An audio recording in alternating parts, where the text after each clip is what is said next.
Shalom seluruh jemaat GPI Waru Cabang Malang yang diberkati oleh Tuhan. Bagaimana kabar saudara pada hari ini? Saya hari ini menikmati dan mensyukuri bagaimana kasih, setia dan kebaikan Tuhan hadir dalam kehidupan keluarga saya. Dan saya percaya juga Bapak Ibu dan Saudara mengalami hal yang sama, di mana keluarga kita pun secara pribadi disertai dan diberkati oleh Tuhan. Bapak, Ibu, dan Saudara, mari kita akan berdoa bersama-sama sebelum kita akan belajar kebenaran firman Tuhan. Segala puji syukur, hormat, dan kemuliaan kami naikkan kepadamu ya Tuhan, Allah yang kami sembah di dalam nama Tuhan Yesus. Kami berterima kasih atas penyertaan Tuhan sepanjang hari ini, di mana kami bisa beraktivitas. Dan hari ini sebelum kami beristirahat, kami rindu untuk belajar akan kebenaran firman-Mu. Kami rindu memahami apa yang menjadi rencana Tuhan ketika Engkau menciptakan kehidupan kami. Terima kasih Tuhan. Kami berdoa bersyukur di dalam nama Tuhan Yesus Kristus. Amin. Bapak, Ibu, dan Saudara sekalian, masih dalam seri Aku Berharga Karena Kasih Allah. Hari ini saya mengajak Bapak, Ibu, dan Saudara belajar tentang satu judul, yaitu dipilih menjadi pemimpin. Dan kita akan belajar bersama-sama dari kitab Yeremia pasal yang pertama ayat 4 sampai yang ke-8. Yeremia pasal yang pertama ayat 4 sampai yang ke-8. Demikian bunyi firman Tuhan. Firman Tuhan datang kepadaku, bunyinya, sebelum aku membentuk engkau dalam rahim ibumu, aku telah mengenal engkau, dan sebelum engkau keluar dari kandungan, aku telah mengkuduskan engkau. Aku telah menetapkan engkau menjadi nabi bagi bangsa-bangsa. Maka aku menjawab, Ah Tuhan Allah, sesungguhnya aku tidak pandai berbicara, sebab aku ini masih muda.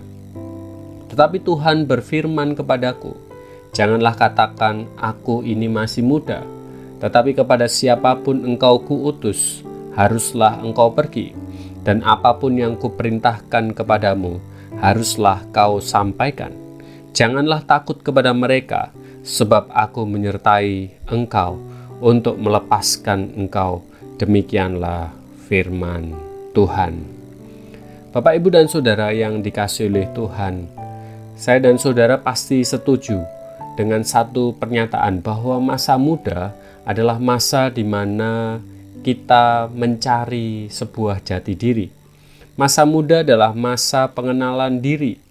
Masa muda adalah masa di mana kita lebih banyak sering labil dibandingkan stabil. Masa muda adalah waktu atau masa di mana karakter atau keputusan yang saya dan saudara ambil sering dipengaruhi oleh apa yang ada di sekitar kita. Bapak, Ibu, dan Saudara sekalian, sebuah pertanyaan dalam kehidupan saya dan saudara, apakah saudara mengenal diri saudara secara pribadi? Siapakah aku dan siapakah saya dan saudara di hadapan Tuhan?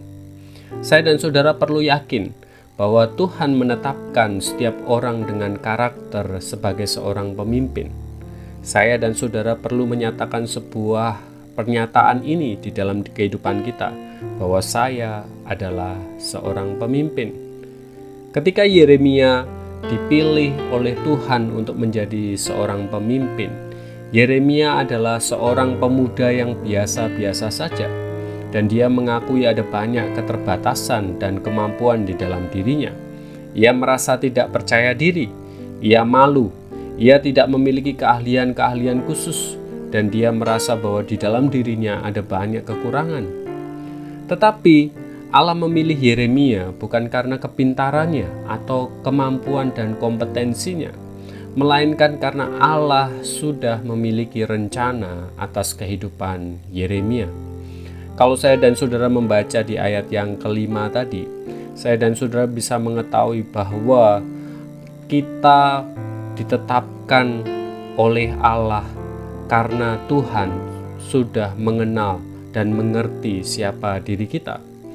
Tuhan memberikan sebuah rencana atas kehidupan saya dan saudara. Dia mengenal kita ketika saya dan saudara ada di rahim ibu kita. Dia mengkuduskan kita dan Dia menetapkan kita untuk menjadi seorang pemimpin. Demikian halnya yang dinyatakan di dalam kehidupan Yeremia. Itulah yang juga dinyatakan Tuhan atas kehidupan saya dan saudara. Bapak, Ibu, dan saudara sekalian yang dikasihi oleh Tuhan, mari kita menjadi pribadi yang taat akan rencana Tuhan. Janganlah saya dan saudara ini sering beralasan akan apa yang menjadi kepercayaan yang diberikan Tuhan atas kehidupan saya dan saudara. Yeremia beralasan, dia mengatakan bahwa dirinya masih sangat muda, sehingga dia merasa bahwa dia tidak layak untuk diutus Tuhan untuk menjadi seorang nabi bagi bangsanya. Tetapi ketika saya dan saudara hidup sebagai anak-anak Tuhan, kita tidak boleh memungkiri apa yang menjadi panggilan atau kepercayaan Tuhan untuk diri saya dan saudara. Tuhan menetapkan saya dan saudara menjadi seorang pemimpin, dan marilah kita menjadi taat kepadanya. Dan percayalah bahwa ketika saudara dipilih oleh Tuhan, saudara ditetapkan menjadi pemimpin untuk kehidupan saudara secara pribadi, untuk keluarga saudara, untuk orang-orang yang ada di sekitar saudara di dalam pekerjaan atau sekolah atau tempat lainnya. Bahkan saudara diberikan kepercayaan untuk menjadi seorang pemimpin di dalam gereja. Saya percaya sesuai dengan apa yang dinyatakan kepada Yeremia, bahwa Tuhan memperlengkapi Yeremia dan Tuhan pun akan memperlengkapi kehidupan saya dan saudara. Mari kita mengatakan kepada diri kita, saya adalah seorang pemimpin, bukan karena kemampuan kita, tetapi karena Tuhan telah mengasihi, memilih, menetapkan kehidupan saya dan saudara untuk menjadi orang-orang yang mau untuk melayaninya. Yakinlah bahwa diri kita adalah seorang pemimpin yang ditetapkan dan diperlengkapi oleh Tuhan. Mari kita mengerjakan kepemimpinan kita dengan kesungguhan melalui ketaatan kita. Sebagai pertanyaan yang bisa saudara diskusikan dengan keluarga atau teman-teman terdekat saudara, hal-hal apa yang bisa membuat saudara menjadi tidak percaya diri sebagai seorang pemimpin? Sekali lagi, hal-hal apa yang bisa membuat saudara tidak menjadi percaya diri sebagai seorang pemimpin? Kiranya renungan ini memberkati kehidupan saya dan saudara. Selamat bertumbuh keluargaku. Tuhan Yesus memberkati. Amin.